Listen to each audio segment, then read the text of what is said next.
स्वागत है आपका। आप देख रहे हैं गुड लक टुडे। आपके साथ मैं हूं अदिति और मेरे साथ मौजूद है पंडित शैलेंद्र पांडे जी। पंडित जी बहुत बहुत स्वागत है आपका। नमस्कार। तो आज गुड लक टुडे में हम बात करेंगे देवशयनी एकादशी की। देवशयनी एकादशी पे कैसे करें पूजा उपासना। क्या वास्तव में देवशयनी एकादशी से भगवान सो जाते हैं? इससे जुड़ी तमाम जानकारी आज हम आपको देने वाले हैं, लेकिन पहले बात कर लेंगे गुड लक मंत्र की।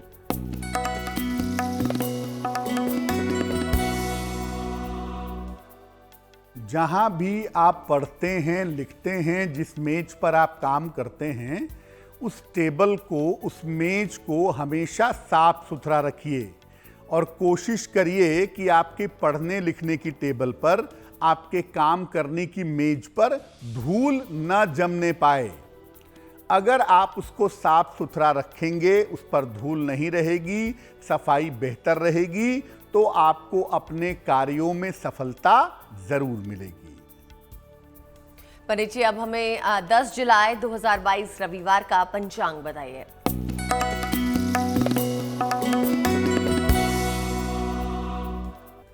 दिनांक 10 जुलाई 2022, दिन रविवार, तिथि है आषाढ़ शुक्ल पक्ष की एकादशी तिथि, दोपहर के 2:13 तक। नक्षत्र है विशाखा नक्षत्र, सुबह के 9:55 तक। चंद्रमा वृश्चिक राशि में संचरण कर रहे हैं। राहु काल का समय शाम के 4:30 से लगभग 6 बजे तक।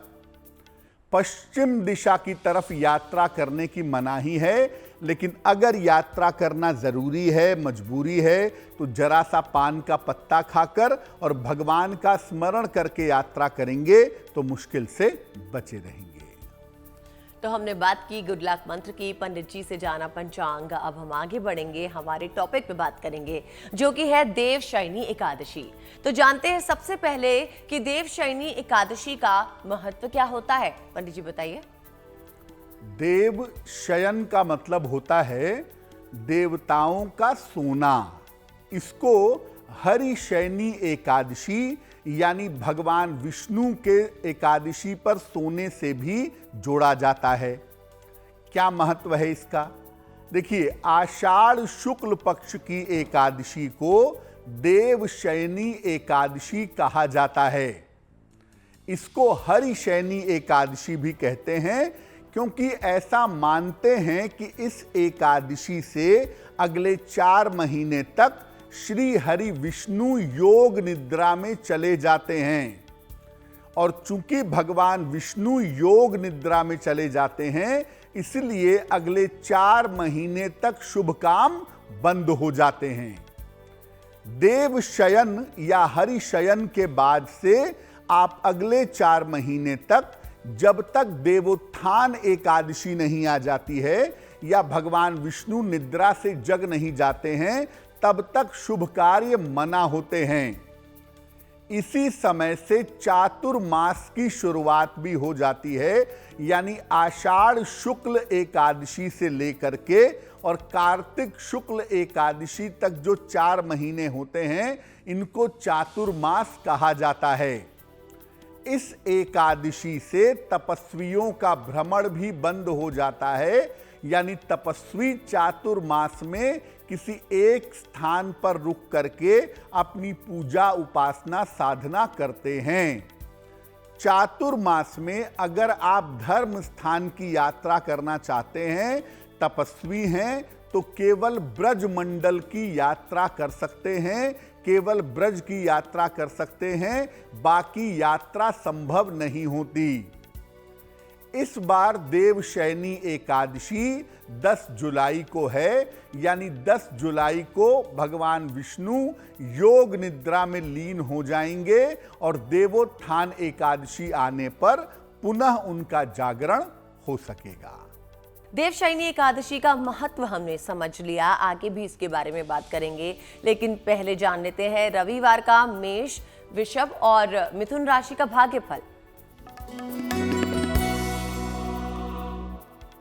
मेष राशि, थोड़ा सा ध्यान अपने स्वास्थ्य पर अगर आप बनाए रखें तो आपके लिए बहुत अच्छा है। किसी भी तरह के वाद विवाद से बचाव करें और अभी बुद्धिमानी ये कहती है कि महत्वपूर्ण काम 1-2 दिन के लिए अभी टाल दें। किसी निर्धन को अगर आप गुड़ का दान करें तो आपका दिन बेहतर होगा, दिन की मुश्किलें कम होंगी। शुभ रंग होगा लाल और भाग्य का मीटर आपको नंबर दे रहा है 60%, यानी मेहनत ज्यादा होगी, भाग्य थोड़ा कम रहेगा। वृषभ राशि, स्वास्थ्य आपका अच्छा बना रहेगा। धन लाभ के उत्तम योग आपके लिए दिखाई दे रहे हैं और इस समय अगर आप प्रयास करें तो आपको नए काम में सफलता जरूर मिलेगी। किसी निर्धन को अगर आप धन का दान कर दें तो आपका दिन और भी ज्यादा सुंदर होगा। शुभ रंग होगा सफेद और भाग्य का मीटर आपको नंबर दे रहा है 70%, यानी मध्यम भाग्य आपके साथ बना हुआ है।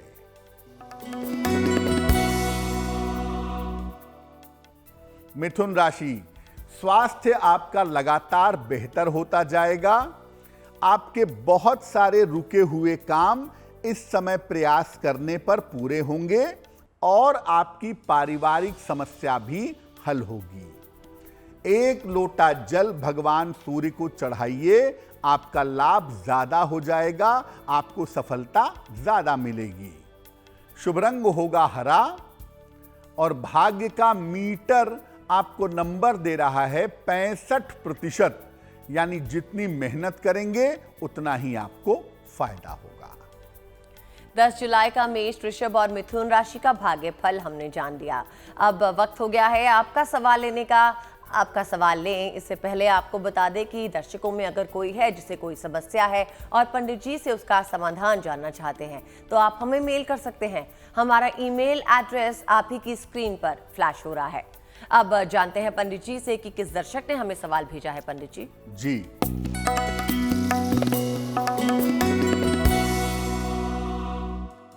पहला जो मेल है आज का वो हमें मिनाती बरुआ ने लिखा है, नासिक से लिखती हैं।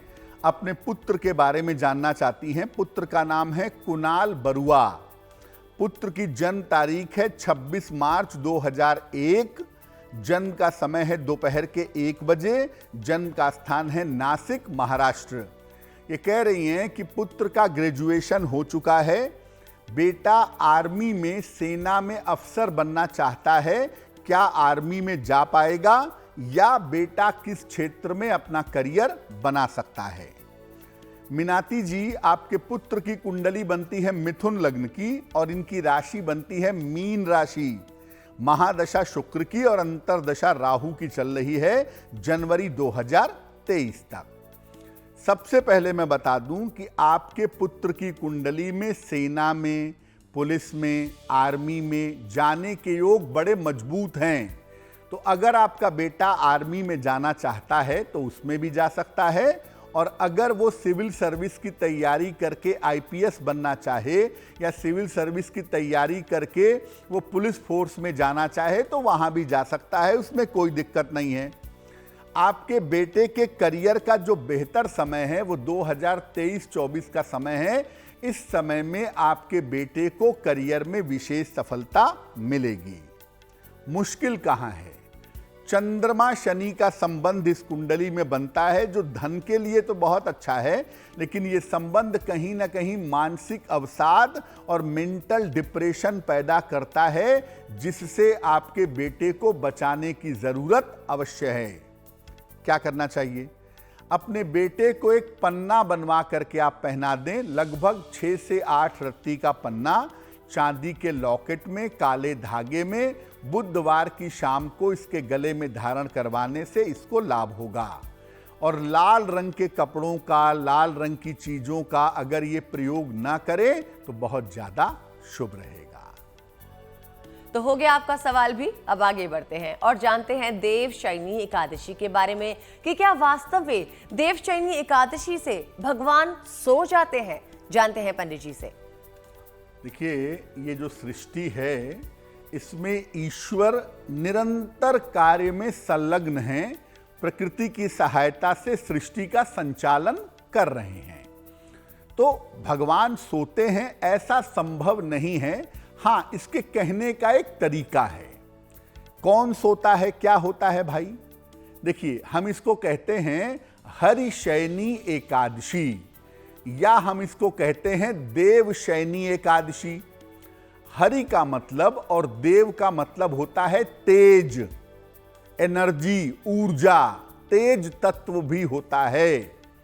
इस समय में सूर्य, चंद्र और प्रकृति का तेज कम होता जाता है, इनका तेजस तत्व घट जाता है। इसीलिए कहा जाता है कि देव शयन हो गया है, क्योंकि सूर्य का तेज कम होता है, बरसात का समय होता है, सूर्य डाउन होते हैं, प्रकृति भी डाउन होती है, जो ऊर्जा का स्तर है वो काफी कम हो जाता है। इसीलिए तेज के कम होने की वजह से हम ये कहते हैं कि देव शयन हो गया है। तेज तत्व या शुभ शक्तियों के कमजोर होने पर अगर आप काम करते हैं तो काम के परिणाम शुभ नहीं होते। इसीलिए बहुत सोच समझकर कहा जाता है कि भाई तेजस तत्व कमजोर है, इस समय विवाह मत करो या इस समय मंगल और शुभ कार्य मत करो। इसके अलावा अगर आप इस समय में कोई महत्वपूर्ण काम करते हैं, कोई मंगल काम करते हैं, तो उसमें बाधा आने की संभावना भी रहती है। इसीलिए इस समय से अगले 4 महीने तक, यानी आषाढ़ शुक्ल पक्ष की एकादशी से कार्तिक शुक्ल पक्ष की एकादशी तक शुभ कार्य करने की मनाही होती है। ये अंधविश्वास नहीं है कि आप कहिए कि हम इसे नहीं मानते, आप मत मानिए, आपकी इच्छा है। लेकिन देखिए, जब हम विवाह करते हैं या कोई व्यवसाय करते हैं या कोई शुभ काम करते हैं, तो हमारा उद्देश्य ये होता है कि वो काम लंबे समय तक चलता रहे। अब अगर प्रकृति का सपोर्ट हमें नहीं मिलेगा, ग्रहों का सपोर्ट हमें नहीं मिलेगा, शुभता का सपोर्ट हमें नहीं मिलेगा, तो उस काम में दिक्कत आने की संभावना रहती है। इसीलिए बहुत जरूरी है कि आप शुभता को समझें, आप पवित्रता को समझें और उसके हिसाब से इन 4 महीनों में शुभ कार्य न करें तो आपके लिए ज्यादा बेहतर होगा। पंडित जी, जब भगवान विष्णु जो सृष्टि के पालनहार माने जाते हैं, जब वो निद्रा में चले जाते हैं, तो फिर सृष्टि का पालन कौन करता है? देखिए, ऐसा माना जाता है कि भगवान विष्णु जब योग निद्रा में चले जाते हैं तो उस समय सृष्टि का पालन करने की जो जिम्मेदारी है वो भगवान शिव के कंधों पर आ जाती है। चातुर्मास में 4 महीने पड़ते हैं। एक पड़ता है श्रावण, सावन का महीना जिसको कहते हैं, भगवान शिव की पूजा होती है। उसके बाद पड़ता है भाद्रपद, भाद्रपद में भगवान कृष्ण की पूजा होती है। उसके बाद पड़ता है आश्विन का महीना, देवी की पूजा होती है और पितरों की पूजा होती है। उसके बाद पड़ता है कार्तिक का महीना और कार्तिक के महीने में श्री हरि विष्णु की दोबारा से पूजा की जाती है। तो मुख्यतः ऐसा माना जाता है कि जब भगवान विष्णु, जो कि सृष्टि के पालनहार हैं, योग निद्रा में चले जाते हैं तो उस समय सृष्टि का पालन पोषण करने की जो जिम्मेदारी है वो निश्चित रूप से भगवान शिव के कंधों पर आ जाती है। पंडित जी, 4 महीने हिंदू कैलेंडर के हिसाब से, और अगर आम भाषा में बात की जाए तो जुलाई से लेकर नवंबर तक, लगभग जुलाई से लेकर के मध्य नवंबर तक तो 4 महीने हैं, जिसको हम चातुर्मास कह सकते हैं। इसमें आप शुभ काम नहीं करेंगे, लेकिन बेसिकली ये डिसाइड होता है पंचांग से। तो वो आषाढ़ के एकादशी से और कार्तिक की एकादशी तक, जब तक तुलसी विवाह नहीं हो जाता है तब तक हम शुभ कार्य नहीं कर सकते जी। और अब आगे बढ़ते हैं और बात करते हैं कर्क, सिंह और कन्या राशि के दैनिक राशिफल की। कर्क राशि, मानसिक तनाव आपका बहुत हद तक कम होता हुआ दिखाई दे रहा है और इस समय आपके बहुत सारे रुके हुए काम भी पूरे होते हुए दिख रहे हैं। दिन अच्छा है, इसलिए आपको उपहार और सम्मान का लाभ भी प्राप्त होगा। 1 लोटा जल अगर आप भगवान सूर्य को चढ़ा दें तो आपके लाभ की संभावनाएं निश्चित रूप से बढ़ जाएंगी। शुभ रंग होगा सफेद और भाग्य का मीटर आपको नंबर दे रहा है 75%, यानी उत्तम भाग्य आपके साथ बना हुआ है।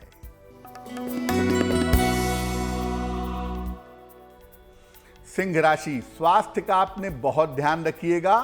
सेहत में आपको दिक्कतें हो सकती हैं और करियर में बेवजह की समस्या इस समय आ सकती है। आपके जो नजदीकी रिश्ते हैं उन्हें संभालिए, क्योंकि नजदीकी रिश्ते आपके बिगड़ सकते हैं। क्या करेंगे? किसी निर्धन को अगर गुड़ का दान करें तो आपका दिन शुभ होगा, दिन का तनाव बहुत हद तक कम होगा। शुभ रंग होगा लाल और भाग्य का मीटर आपको नंबर दे रहा है 60%, यानी मेहनत ज्यादा होगी, भाग्य थोड़ा कम रहेगा।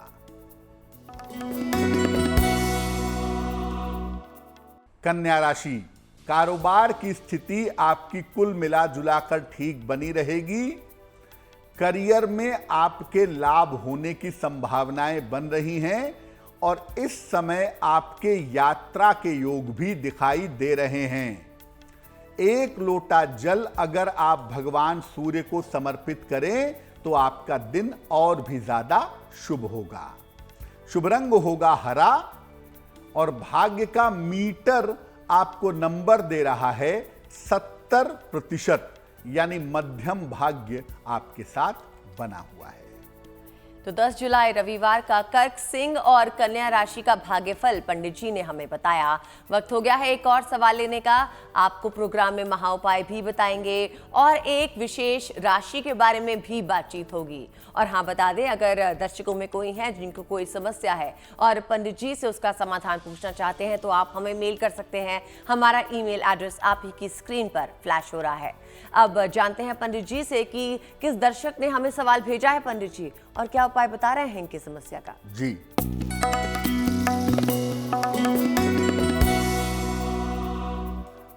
अगला प्रश्न हमें श्वेता शेट्टी ने लिखा है। मुंबई से लिखती हैं ये, अपने पुत्र के लिए जानना चाहती हैं। पुत्र का नाम है श्लोक। पुत्र की जन्म तारीख है 14 जून 2009। जन्म का समय है 1:24 दोपहर में। जन्म स्थान है नवी मुंबई। तो पुत्र की कुल उम्र लगभग 13 साल की हो चुकी है। ये लिख रही हैं कि पुत्र को क्रोध बहुत आता है, पढ़ाई लिखाई बिल्कुल नहीं करता, पढ़ाई में मन नहीं लगता, एकाग्रता शून्य है। भविष्य कैसा होगा? क्या मेरा बेटा भविष्य में पढ़ाई कर पाएगा? श्वेता जी, आपके पुत्र की कुंडली बनती है कन्या लग्न की और आपके पुत्र की राशि बनती है कुंभ। महादशा बृहस्पति की और अंतरदशा भी बृहस्पति की है 10 जून 2023 तक। देखिए, पहले बता दूं, आपके पुत्र की कुंडली में चंद्रमा के ऊपर शनि का प्रभाव है, तो उसके भटकने की, बिगड़ने की, गलत रास्ते पे जाने की, खराब स्वभाव होने की ये संभावना तो देखिए बनती ही है। लेकिन अगर थोड़ा सा आप धैर्य रखें, थोड़ा सा पेशेंस से उसके साथ पेश आएं, थोड़ा इंतजार करें तो ये चीजें बेहतर हो जाएंगी। जून 2023 के बाद आपके पुत्र के जीवन में सुधार होता दिख रहा है। आपको सिर्फ ये ध्यान देना है कि आपके बेटे की मित्रता कैसी है, आपका बेटा खाता पीता क्या है। अगर मोबाइल इस्तेमाल करता है तो मोबाइल पे पूरी नज़र बनाए रखें। जून 23 के बाद से धीरे धीरे इंप्रूवमेंट होने की संभावना बनती है। आपका बेटा बिल्कुल पढ़ाई करेगा और भविष्य में कोई टेक्नोलॉजी की, कोई तकनीकी पढ़ाई या मैनेजमेंट की पढ़ाई करके अच्छा कैरियर बनाएगा, ये संभावना दिखती है। लेकिन जब तक ये 16 साल का नहीं हो जाता तब तक आपको अपने बेटे पे ध्यान देना होगा। 2 उपाय करिए। एक पन्ना बनवा लीजिए, लगभग 7-8 रत्ती का पन्ना, चांदी के लॉकेट में काले धागे में, बुधवार की शाम को इसके गले में पहना दीजिए। और आप इनकी माता हैं, अपने पुत्र की सफलता के लिए रोज सुबह एक बार विष्णु सहस्त्र नाम का पाठ करिए, अपने बेटे के कल्याण के लिए प्रार्थना करिए, निश्चित रूप से लाभ होगा। तो बात हो गई आपके इस सवाल की भी। अब आगे बढ़ते हैं। हम बात कर रहे हैं देवशयनी एकादशी के बारे में। हमने पंडित जी से जान लिया कि देवशयनी एकादशी का महत्व क्या है और क्यों इस वक्त में हमें शुभ कार्य नहीं करने चाहिए। अब जानते हैं पंडित जी से कि देवशयनी एकादशी पे हमें क्या क्या वरदान मिल सकते हैं। बताइए पंडित जी। जी देखिए, देवशयनी एकादशी, वैसे तो देखिए एकादशी अपने आप में बहुत पवित्र अवसर है, साइंटिफिकली भी और धार्मिक दृष्टिकोण से भी। तो एकादशी, वो भी देवशयनी एकादशी, भगवान विष्णु से डायरेक्टली कनेक्टेड एकादशी। अगर आप देवशयनी एकादशी पर पूजा उपासना करते हैं, प्रार्थना करते हैं, तो सामूहिक पापों का और समस्याओं का नाश होता है। देवशयनी एकादशी पर अगर सब लोग मिलकर के कीर्तन करें, भजन करें, तो समस्त पापों का और समस्याओं का नाश होगा। व्यक्ति का मन इससे शुद्ध होता है। मन की शुद्धता सबसे ज्यादा जरूरी है और एकादशी का उपवास रखने से, पूजा करने से मन के अंदर शुद्धता जरूर आती है। दुर्घटनाओं के जो योग हैं वो बहुत हद तक टल जाते हैं। इस एकादशी के बाद से शरीर और मन को नया किया जा सकता है, शरीर और मन को नवीन किया जा सकता है। यानी ये जो एकादशी है, जहां से चातुर्मास की शुरुआत हो रही है, इन 4 महीनों में, इन चातुर्मास में अगर आप कठिन तपस्या करते हैं, नियमों का पालन करते हैं, गहरा ध्यान करते हैं, तो आप अपने पूरे जीवन को रूपांतरित कर सकते हैं, पूरे जीवन को बदल सकते हैं। और इसकी जो शुरुआत आप कर सकते हैं वो देवशयनी एकादशी पर कर सकते हैं। पंडित जी, शरीर और मन को नया करने से आपका क्या तात्पर्य है? देखो, विज्ञान की अगर बात करें तो विज्ञान ऐसा मानता है कि हर 7 साल में, हर 7 ईयर पे हमारा पूरा शरीर नया हो जाता है। हमारी सेल्स, हमारे शरीर का जो फॉर्मेशन है वो सब बदल जाता है। हमारी कोशिकाएं तक पुरानी नहीं रहती, वो पूरी बदल जाती हैं। इसको एक तरह से आप साइंटिफिक परिवर्तन भी कह सकते हैं।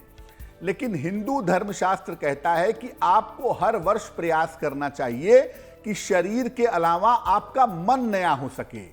विज्ञान आपके शरीर को तो नया कर सकता है और बताता भी है, लेकिन मन को नया नहीं कर पाता। तो मन को नया करने के लिए एक तो चातुर्मास का समय होता है, जब आप अपने मन की तमाम निगेटिविटी को निकाल करके पॉजिटिविटी ले आते हैं, या एक समय जनवरी फरवरी का होता है जब माघ महीने में कल्पवास किया जाता है। उस समय भी आप अपने शरीर और मन को नया बना सकते हैं।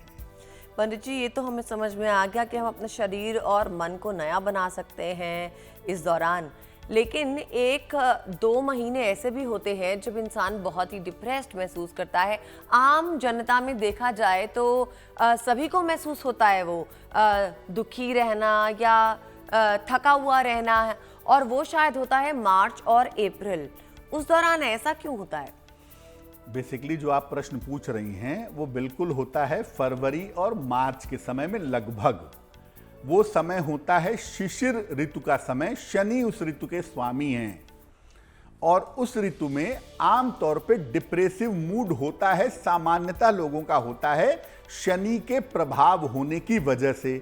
इसीलिए मन को नया करने के लिए, मन में आनंद लाने के लिए हम मार्च में आनंद का सबसे बड़ा पर्व मनाते हैं, होली। वो इसीलिए मनाते हैं कि अलग अलग रंगों के प्रयोग से, अलग अलग कलर्स के इस्तेमाल से, नाचने से, गाने से, खाने से, पीने से मन थोड़ा एनर्जाइज्ड होगा और मन का जो दुख है वो बहुत हद तक समाप्त होगा। जी पंडित जी, बेहतरीन जानकारी। अब हमें बताइए, तुला, वृश्चिक और धनु राशि वालों के लिए रविवार का दिन कैसा रहेगा?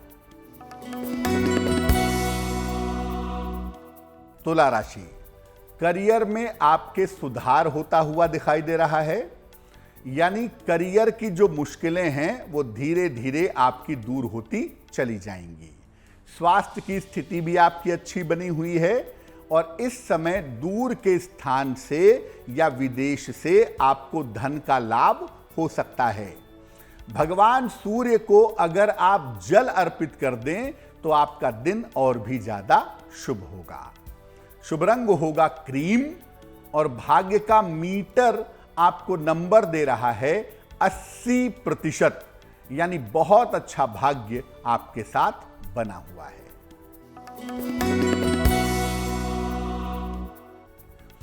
वृश्चिक राशि, धन लाभ के योग आपके लिए बने हुए हैं।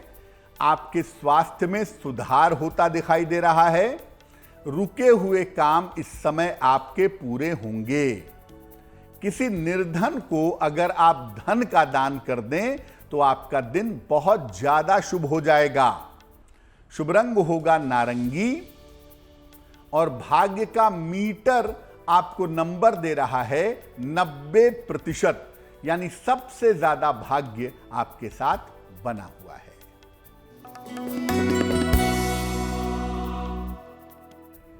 धनु राशि, व्यर्थ की चिंता हो सकती है आपको।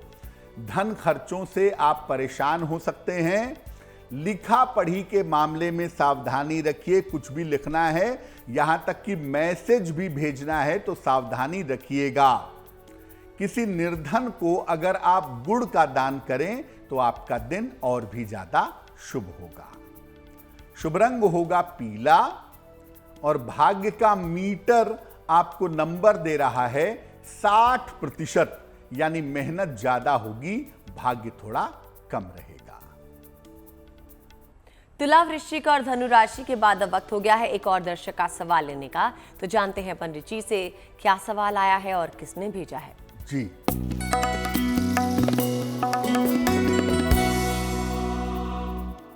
अगला जो सवाल है अदिति, वो सुमन जी ने हमें भेजा है। हरियाणा से लिखती हैं ये।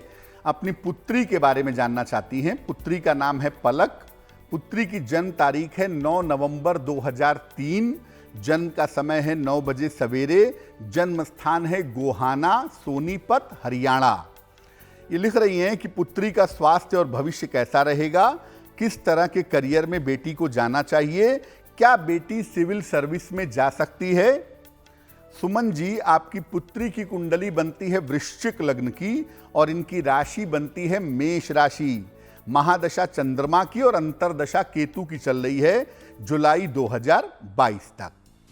देखिए, सबसे पहले मैं कहूंगा कि आप अपनी बेटी को इंजीनियरिंग की पढ़ाई में ले जाइए, किसी टेक्नोलॉजी की पढ़ाई में ले जाइए, क्योंकि टेक्नोलॉजी में जाने की संभावना ज़्यादा है। और टेक्निकल पढ़ाई के बाद आप इनको बाद में यूपीएससी की या सिविल सर्विस की तैयारी करवा सकती हैं। शुरुआत में टेक्निकल पढ़ाई, बाद में सिविल सर्विस में ये जा सकती हैं। जहां तक स्वास्थ्य की बात है, एक तो आंखें इनकी कमजोर दिखाई दे रही हैं, दूसरा इनको हड्डियों से संबंधित और सर्दी जुकाम से संबंधित समस्याएं भी निरंतर रह सकती हैं, जिसका ध्यान रखना चाहिए। भविष्य इनका करियर के लिहाज से बहुत ही अच्छा है। करियर में कहीं कोई समस्या नहीं है, थोड़ा स्वास्थ्य वाला फैक्टर इनका कमजोर है। आप ऐसा करें, अपनी बेटी को एक मोती बनवा के पहना दें। लगभग 10-12 रत्ती की मोती चांदी के लॉकेट में काले धागे में सोमवार की रात को, शुक्ल पक्ष के सोमवार की रात को इनके गले में पहना दें। और दूसरा, अपनी बेटी से बोलिए कि वो रोज सुबह सूर्य भगवान को जल चढ़ाए तो उनके लिए बहुत अच्छा रहेगा।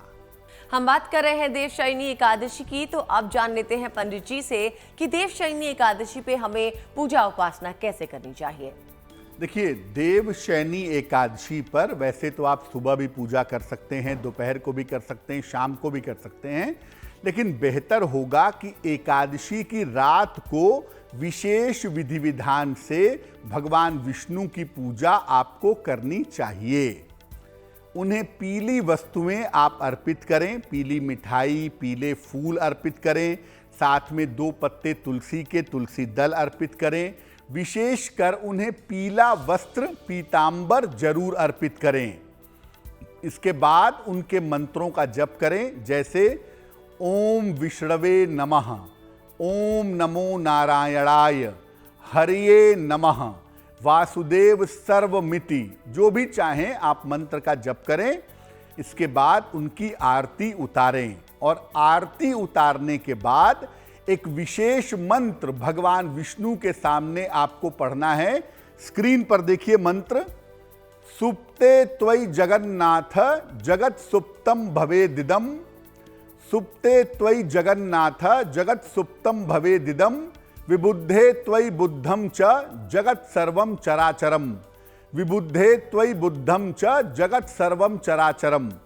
ये प्रार्थना करिए भगवान विष्णु से और भगवान से कहिए कि हे प्रभु, भले ही आप योग निद्रा में जा रहे हैं, लेकिन इस दुनिया पर, इस सृष्टि पर अपनी कृपा बनाए रखिएगा, हम सबके ऊपर अपना आशीर्वाद बनाए रखिएगा और हम सबकी मुश्किलों में सहायता करिएगा। ये प्रार्थना आप करेंगे, उसके बाद आपकी पूजा संपन्न हो जाएगी। और अब आगे बढ़ते हैं और जानते हैं मकर, कुंभ और मीन राशि वालों के लिए 10 जुलाई रविवार का दिन कैसा रहने वाला है। मकर राशि, दौड़ भाग आपकी बढ़ी हुई दिखाई दे रही है, काफी मेहनत दिख रही है। हालांकि देखिए, करियर में सफलता मिलने के संकेत भी आपके लिए अच्छे हैं। रुके हुए तमाम काम इस समय आपके पूरे होंगे। आप चाहते हैं दिन आपका और भी बेहतर हो तो सूर्य भगवान को 1 लोटा जल अर्पित करिए।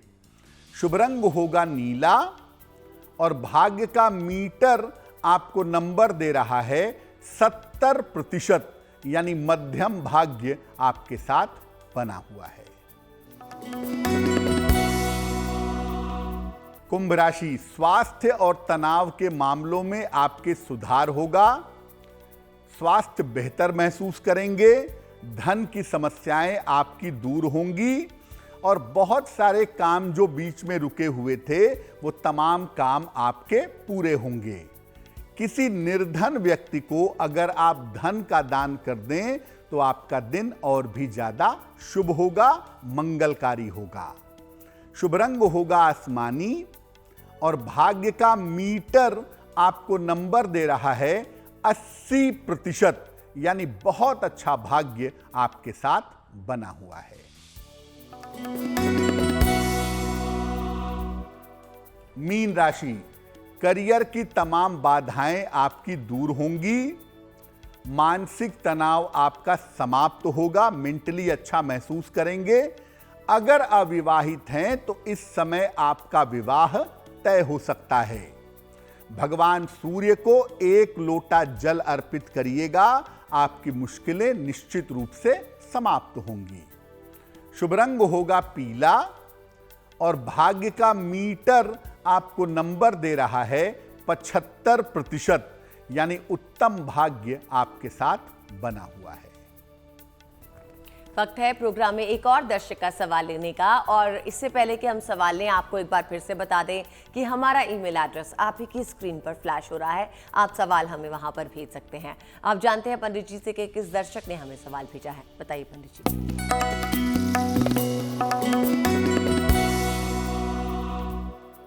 प्रद्युम्न पांडे जी ने हमें सूरत से प्रश्न लिखा है। इनकी जन्म की तारीख है 21 अगस्त 1998। जन्म का समय है 1:48 AM। जन्म स्थान है सूरत, गुजरात। ये पूछ रहे हैं कि मैं किस क्षेत्र में जाऊं, खुद का व्यवसाय करूं या नौकरी करूं। प्रद्युम्न जी, आपकी कुंडली बनती है मिथुन लग्न की और आपकी राशि बनती है कर्क राशि। महादशा शुक्र की और अंतरदशा भी शुक्र की चल रही है सितंबर 2022 तक। सबसे पहले बता दूं कि आप कोई मैनेजमेंट की पढ़ाई कर लें या शिक्षा से संबंधित पढ़ाई जैसे बीएड कर लें या नेट क्वालिफाई कर लें, वो आपके लिए अच्छा रहेगा, क्योंकि आपकी कुंडली नौकरी की संभावनाएं ज्यादा दिखा रही है और मैनेजमेंट के क्षेत्र में, मार्केटिंग के क्षेत्र में या एजुकेशन के क्षेत्र में आप नौकरी करेंगे, इसकी संभावना कुंडली में प्रबल है। अभी आपकी उम्र लगभग 24 साल होने जा रही है। 27 साल जब आप पूरा कर लेंगे 2025 में, वहां से आपका करियर शुरू होता हुआ दिखाई दे रहा है। आपकी कुंडली में मुश्किल यह है कि शनि नीच राशि में बैठा हुआ है, इसलिए वाहन चलाने में हमेशा सावधानी रखिएगा और दूसरा नशे आदि के चक्कर में मत पड़िएगा, तो आपके लिए बेहतर होगा। क्या उपाय करेंगे? एक पन्ना बनवा के पहनिए, लगभग 6 से 8 रत्ती का पन्ना, चांदी की अंगूठी में, दाहिने हाथ की सबसे छोटी उंगली में। बुधवार की शाम को पन्ना पहनने से आपको लाभ होगा। और रोज सुबह 108 बार नमः शिवाय का अगर आप जप करें तो ये भी आपके लिए बहुत अच्छा रहेगा। और जिनका जन्मदिन ही 10 जुलाई को है, जानते हैं कि उनके लिए आने वाला साल कैसा होगा।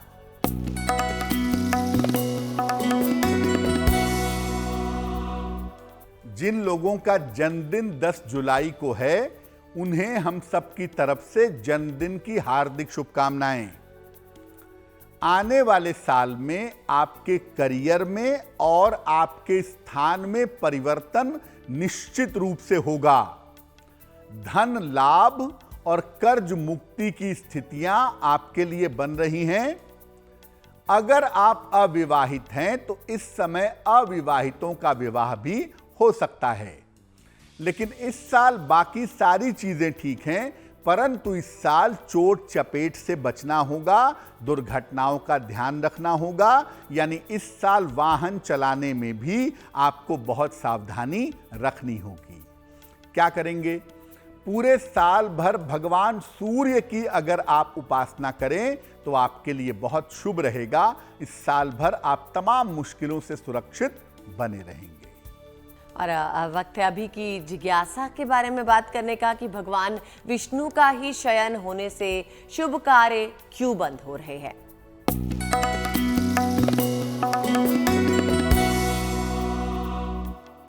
आपके मन में यह प्रश्न हो सकता है कि भगवान शिव क्यों नहीं सोते, भगवान ब्रह्मा क्यों नहीं सोते, भगवान विष्णु के सोने का क्या महत्व इतना ज्यादा है कि भाई भगवान विष्णु योग निद्रा में चले गए तो शुभ कार्य बंद हो गए, क्यों नहीं भगवान शिव के योग निद्रा में जाने पे बंद होते हैं?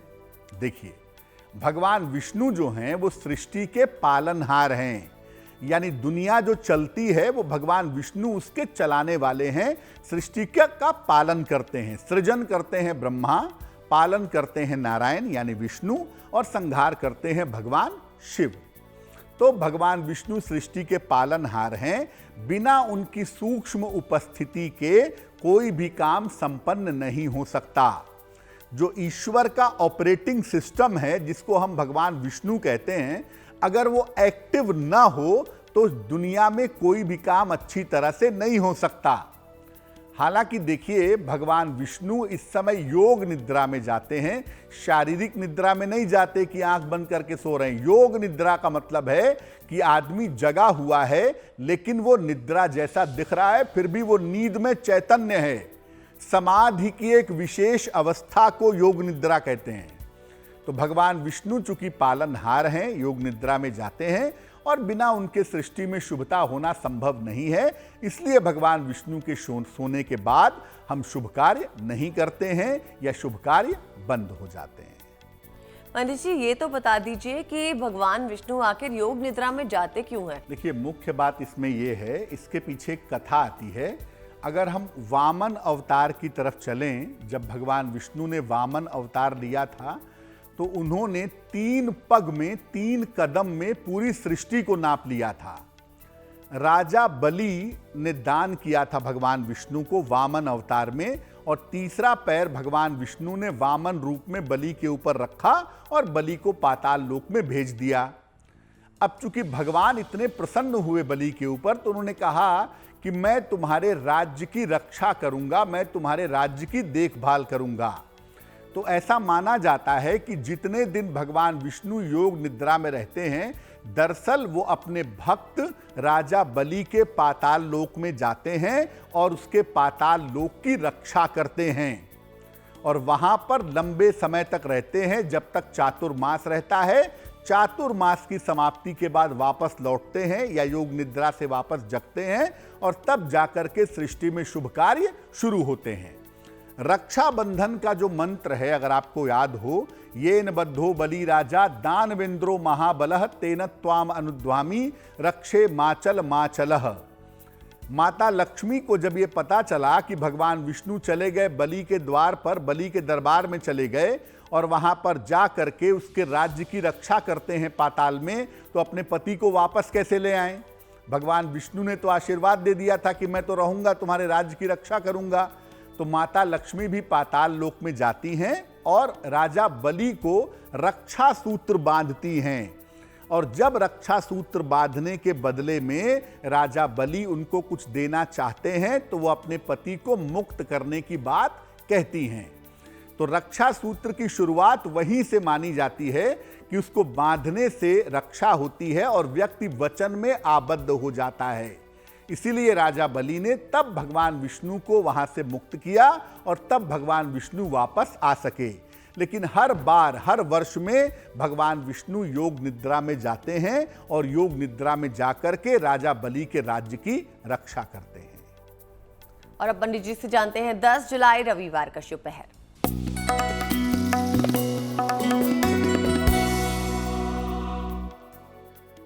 बात करते हैं शुभ पहर की। दिनांक 10 जुलाई 2022, दिन रविवार।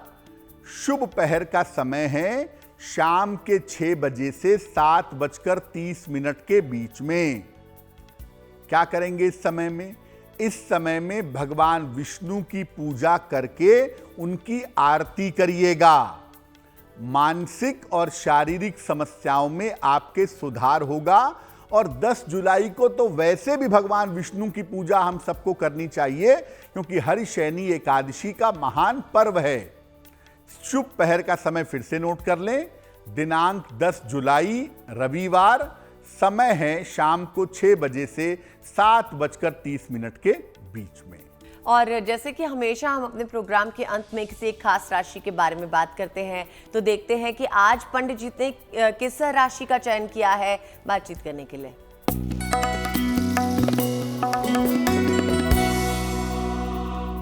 हम आपको रोज अलग अलग राशियों की कमजोरी के बारे में बता रहे हैं।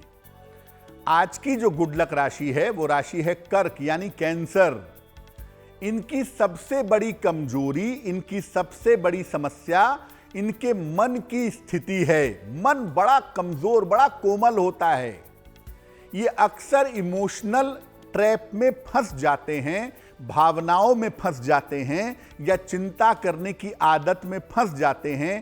कोमल हृदय होने की वजह से अक्सर लोग इनको इमोशनली बेवकूफ बनाते हैं।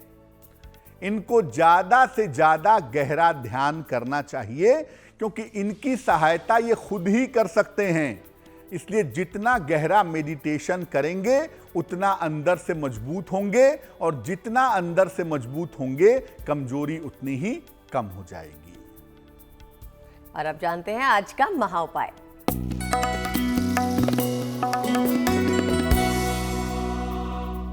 अगर आप पत्नी हैं और पति के साथ बाकी सब ठीक है, प्रेम भी करते हैं, साथ में रहना भी चाहते हैं, लेकिन पति के साथ तालमेल को लेकर के समस्याएं होती हैं, तो क्या करना चाहिए? रोज सवेरे जल में जरा सी हल्दी मिला करके सूर्य भगवान को जल चढ़ाइए। रोज सवेरे जल चढ़ाने के बाद 108 बार एक मंत्र पढ़िए, ओम उमा महेश्वराभ्याम नमः। ओम उमा महेश्वराभ्याम नमः इस मंत्र का जप करिए। और हर शुक्रवार को किसी भी देवी के मंदिर में, माँ दुर्गा का मंदिर हो, माँ काली का मंदिर हो, माँ लक्ष्मी का मंदिर हो, देवी के मंदिर में सफेद मिठाई अर्पित करिए। निश्चित रूप से पति के साथ तालमेल आपका बेहतर हो जाएगा। तो इसी के साथ वक्त हो गया है आप सभी से विदा लेने का। पंडित जी बहुत बहुत शुक्रिया हमारे साथ जुड़ने के लिए। धन्यवाद। तो मुझे यानी अदिति को भी दीजिए इजाजत, लेकिन देश और दुनिया की बाकी खबरों के लिए आप देखते रहिए GNT यानी गुड न्यूज टुडे।